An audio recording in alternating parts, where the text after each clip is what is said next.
Good morning, ladies and gentlemen. On behalf of the Chief Army Staff, we welcome you to this annual Indian Army press conference to be chaired by the Army Chief.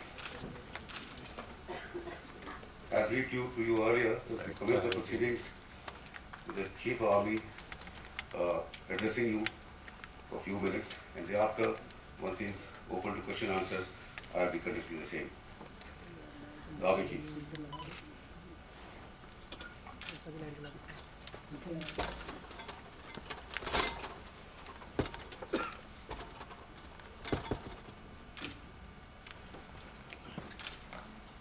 Ladies and gentlemen, friends from the media, PSOs and other officers from the uniform fraternity, a very warm welcome to all of you on a cold wintry morning.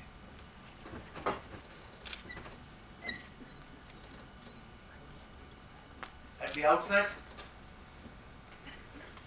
I feel very happy to have got this opportunity of interacting with professionals from the media.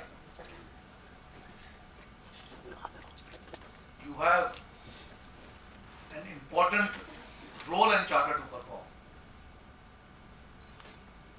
to keep the citizenry informed, well informed about the happenings in the nation and of course the happenings in the defense services. We for one have always believed that a transparent mechanism with the media always helps in ensuring that media becomes a force multiplier for the armed forces. And I think if we view the media in this light,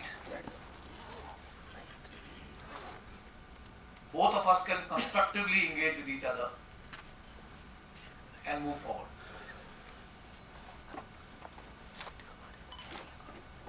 There will be occasions when there will be convergence of ideas between the media and the military.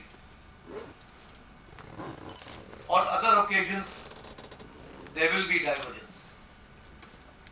But I think together we can work to see how best the parallel lines at the end of the tunnel can somehow meet. And that is the intention of today's media interaction.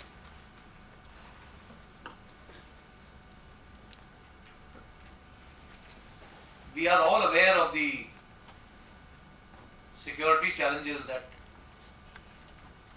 the nation is facing.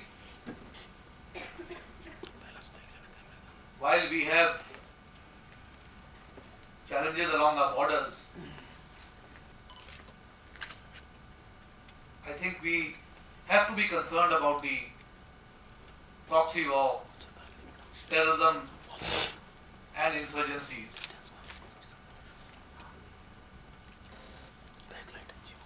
that are affecting the secular fabric of our nation. We are a secular nation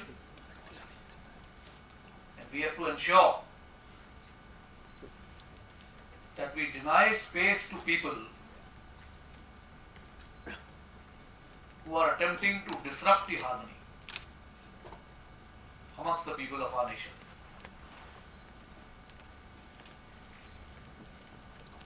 This is where we seek your support.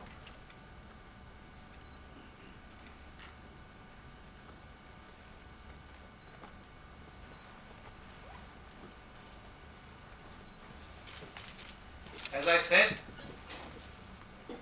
while we have conventional threats that we have to deal with, the asymmetric nature of warfare something that is bothering us, and I think we need to address these issues in perspective so that we are able to meet the challenges in our manner, in the way in which we wish to resolve the issue.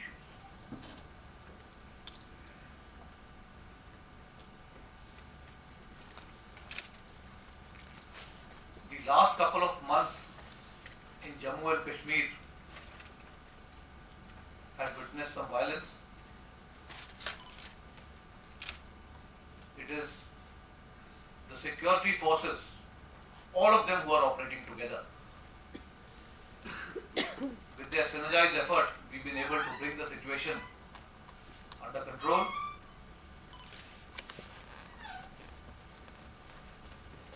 But we have to ensure that the situation is not allowed to escalate. And for that, measures have to be taken in a manner that we make the people of the state understand that whatever action is being taken by the government or the security forces is to bring about peace and harmony, to ensure that the people of the state can live the life in the manner in which everything in the state can function. Schools and colleges must function. Tourism must be supported. Everybody has been talking about the Vale of Kashmir being heaven on earth. So why don't we literally allow it to become the heaven on earth, so that people from within our country, outside J&K, people from the international community can all visit these areas and see for themselves the beauty that lies in Kashmir and the areas around. For this, the security forces have to maintain round the clock, 24 into 7 into 365, for which we are prepared. We are willing to walk that extra mile to operate beyond our mandate to ensure the safety of the people and their property.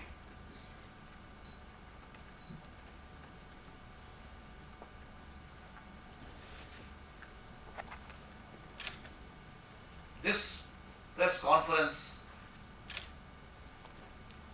which is being held on the eve of the Army Day, is relevant to us, because I would like to reach to every Jawan, no matter where he is deployed, through you, and inform them that for the army, each one of them, irrespective of their arm or service, matter. It is the collective responsibility of every member of the armed forces,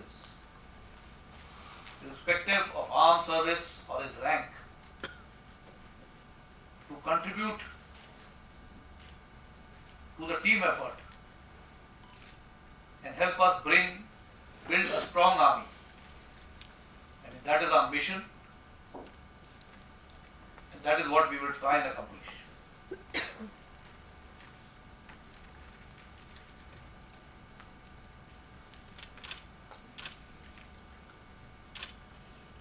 Having said that,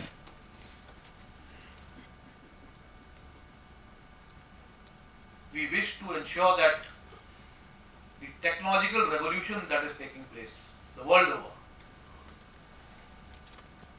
our own industry is progressing very well.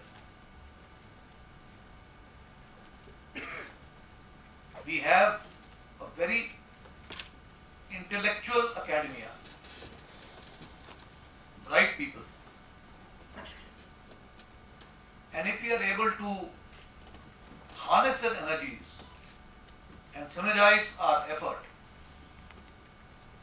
there is no way that we cannot imbibe technology and provide modern weapon systems, equipment, ammunition, operational logistics infrastructure to our army.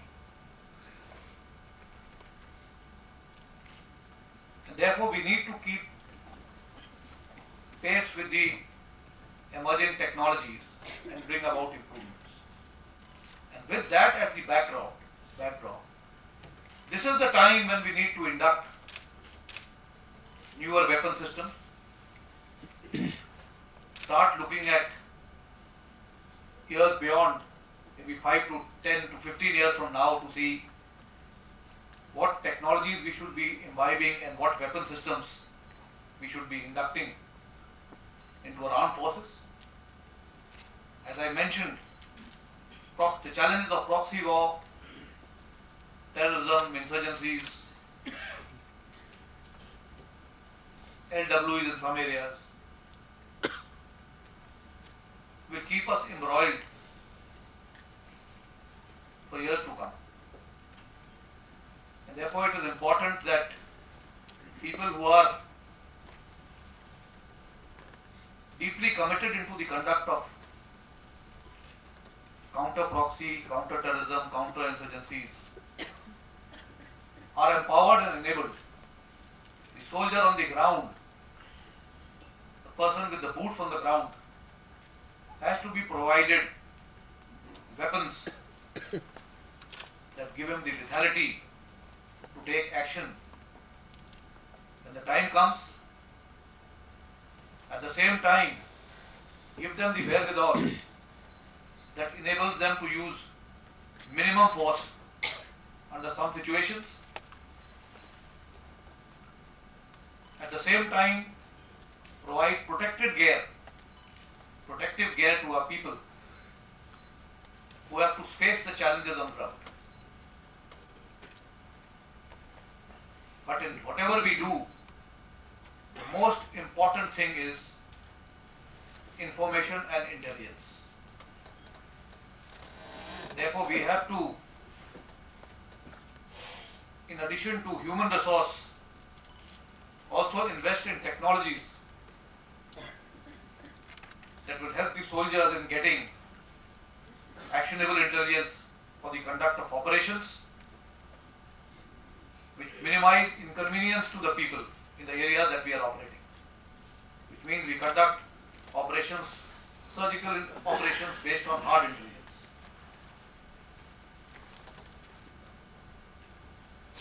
Followed with this, we have to also look at modernization of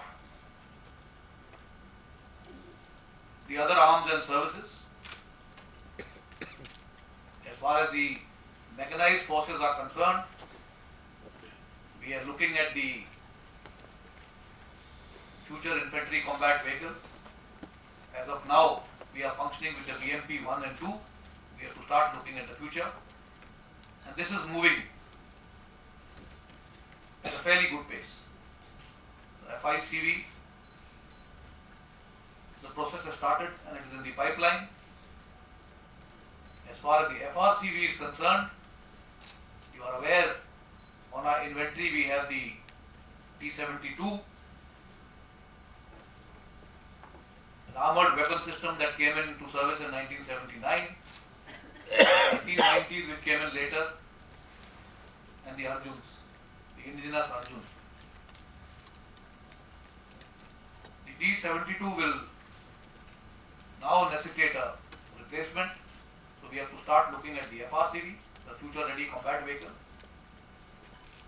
This process is also started, so that we have a replacement for this tank by the time this weapon system has outlived its shelf life. And so we will have a new tank with the T-90s and a few regiments of the Arjuns, and that is what our inventory will comprise of. Along with that, we've got to give them good missile systems to enable them to get better ranges compared to those available to our adversary.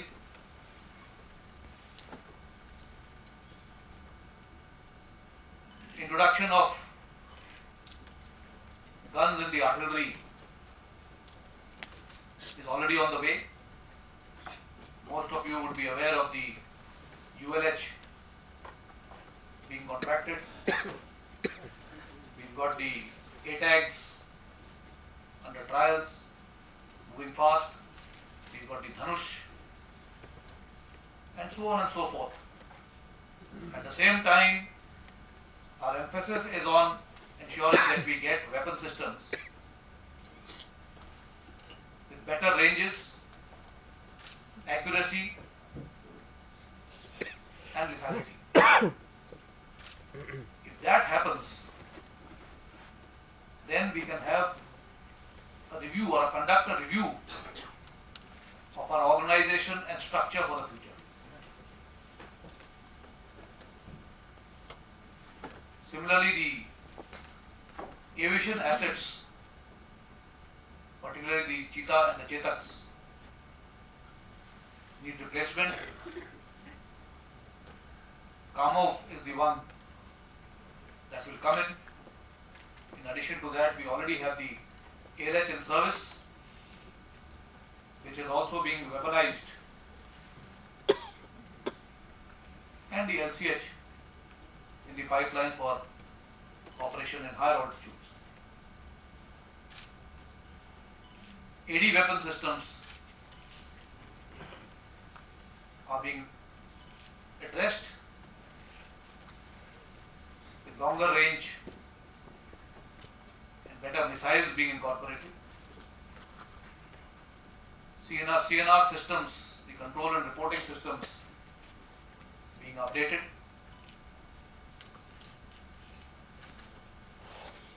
And finally, of course, not to forget the modernization of the infantry.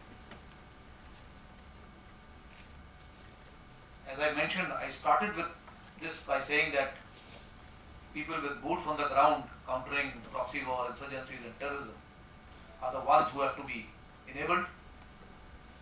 Anybody who is involved in this, largely infantry, but in the Rashtra Rifles Battalion we have personnel from all arms and services who are operating. Anyone who's there needs to be empowered and given these modern weapon systems to help them to fight in a better manner, yet ensuring their own survivability.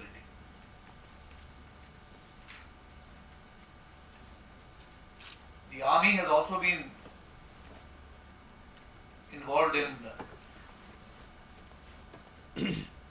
management of some of the disasters that keep troubling our country. The changes in ecology and environment has changed the complexion of natural calamities. Whether we see tsunamis or floods, large parts of our country are in high seismic zones, so you have earthquakes. So the army has to be always prepared, sometimes even as first responders, to reach out to the place of the incident and provide succor to our people. This is a task which we have always performed with elan. Our troops have never hesitated to go out and reach out to our people and pull them out from such difficult situations.